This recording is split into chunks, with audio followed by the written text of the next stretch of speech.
साम्राज्य, सामान्यांचा असामान्य आवाज। सोलापूर शहरासह ग्रामीण भागात चैतन्याचे वातावरण असतानाच एका 30 वर्षीय युवकावर तलवारीने प्राणघातक हल्ला झाल्याची घटना घडली आहे। अजय शिवाजी राठोड, राहणार गणपत तांडा, तालुका दक्षिण सोलापूर असे तलवारीच्या हल्ल्यात जखमी झालेल्या युवकाचे नाव आहे।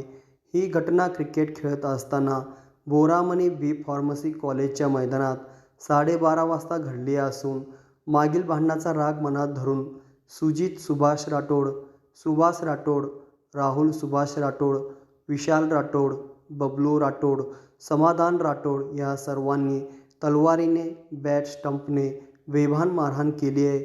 या प्राणघातक हल्ल्यात अजय शिवाजी राठोड यांच्या हाताला, बोटाला, शरीरावर जखमा झाल्या असून याची तक्रार तालुका पोलीस स्टेशन येथे करण्यात आली आहे।